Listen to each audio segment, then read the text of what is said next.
इतनी जोर की बारिश हो रही है। 2 दिनों से यह बारिश तो रुकने का नाम ही नहीं ले रही है। मुझे लगता है अब जल्दी ही मेरी छत से पानी टपकने लगेगा। तभी उधर से एक शेर बारिश से परेशान होकर छिपने की जगह ढूंढते ढूंढते उसी किसान की झोपड़ी के पीछे बने तबेले में घुस जाता है। जिस तबेले में उस किसान के कुछ गधे बंधे हुए थे। अंधेरा ज्यादा होने के कारण शेर गधों को देख नहीं पाता है और उन्हीं के बीच जाकर खड़ा हो जाता है।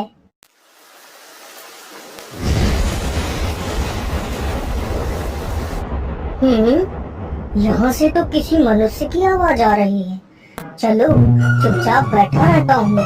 जैसे ही यह आदमी मेरे करीब आएगा मैं इसे खा लूंगा। हाय हाय हाय, यह बारिश कब रुकेगी? ऊपर से यह टपका भी आ गया। अब मैं क्या करूं? इस टपके से कैसे बचूं? इतना तो डर मुझे शेर और बाघ से भी नहीं लगता है जितना डर मुझे इस टपके से लगता है। अरे यह टपका कौन है? मुझे लगता है यह टपका तो मुझसे भी ज्यादा खतरनाक है। अभी तो यह आदमी शेर और बाघ से ज्यादा इस टपके से डर रहा है। चलो जल्दी से मैं यहाँ से निकल लेता हूँ, नहीं तो कहीं टपका ने मुझे देख लिया तो मेरी खैर नहीं है। ओहो, अब मैं इस टपका से कैसे बचूं? चलो जल्दी से मैं अपनी मौसी के घर चला जाता हूँ।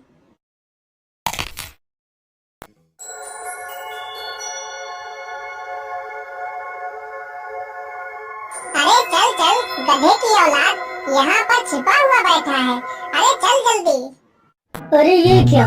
जिसका डर था वही हुआ। यह टपका तो मुझ पर हावी हो गया।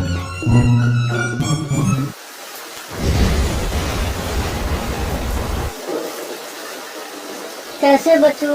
कैसे बचूं? इस टपका से मैं कैसे बचूं? हे भगवान मेरी सहायता करो, मुझे इस टपका से बचाओ। मैं आज के बाद किसी प्राणी को नहीं मारूंगा।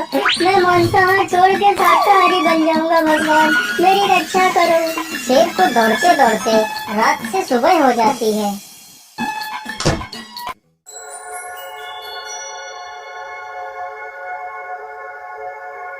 अरे देखो देखो, यह तो शेर की सवारी कर रहा है। अरे हाँ, सच में ये तो शेर की सवारी कर रहा है। इसे तो डर भी नहीं लगता है। अरे उधर तो देखो जरा, यह आदमी कितना बहादुर है। यह आदमी शेर की सवारी कर रहा है। जिस शेर को देखकर हमारी धोती आगे से गीली और पीछे से पीली हो जाती है, यह तो उसकी सवारी कर रहा है।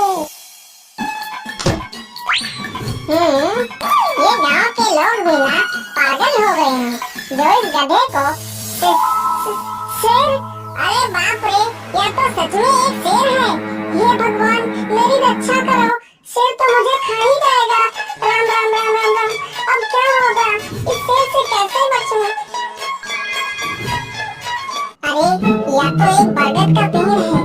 यही अच्छा मौका है, जल्दी से इस बरगद की जड़ पकड़कर ऊपर चढ़ जाता हूँ।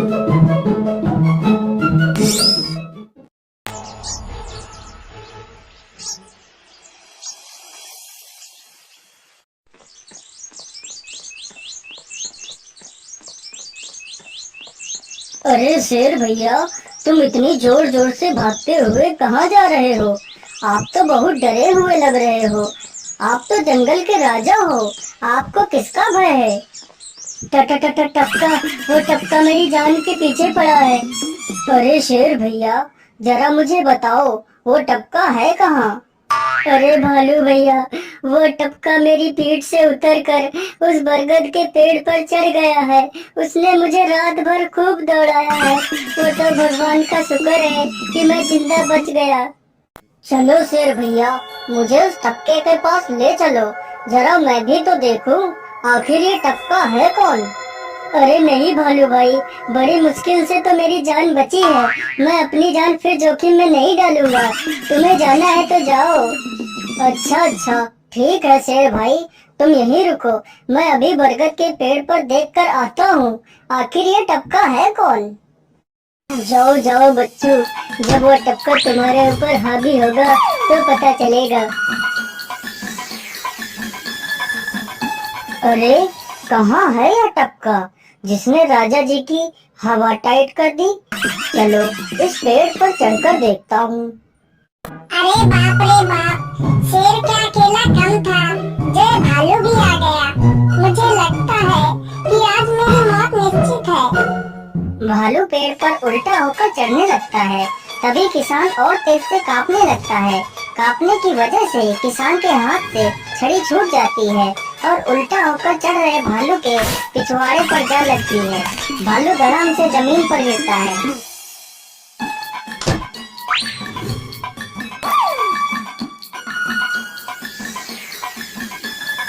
मुझे लगता है अब शेर और भालू दोनों भाग गए हैं। चलो अब जल्दी से यहाँ से निकल लेता हूँ। सारे राज्य में यह बात फैल गई कि हरिया किसान बहुत ही बहादुर है और वह शेर की सवारी कर लेता है। धीरे धीरे यह बात राजा तक पहुँच गई।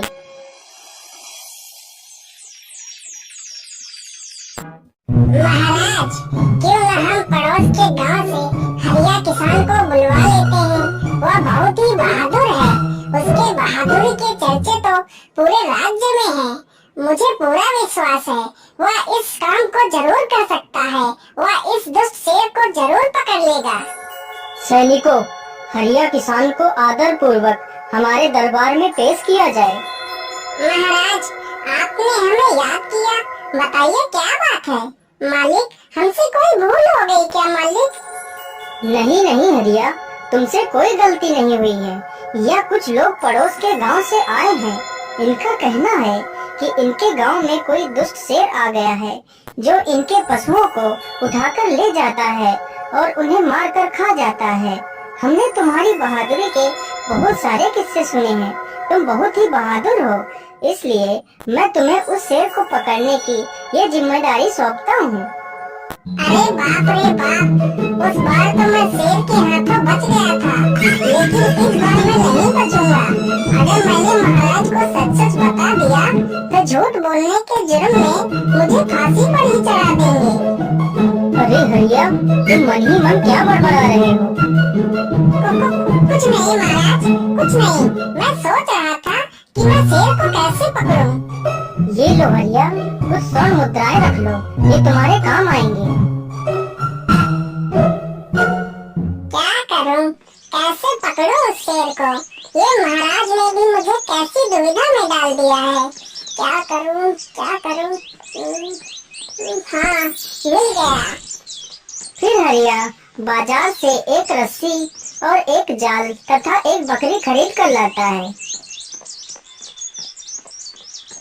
चलो जल्दी से, मैं यहाँ पर एक गड्ढा खोद देता हूँ।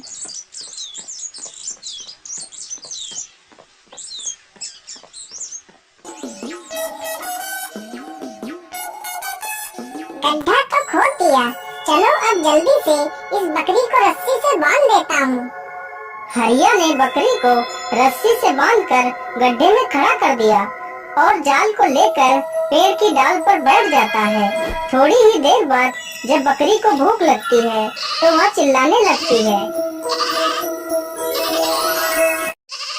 अरे, यह तो बकरी के चिल्लाने की आवाज है, लेकिन यह आवाज आ कहां से रही है? आसपास तो कोई नहीं दिख रहा है। मुझे लगता है यह आवाज उस पेड़ के पास से आ रही है। चलो चलकर देखता हूँ।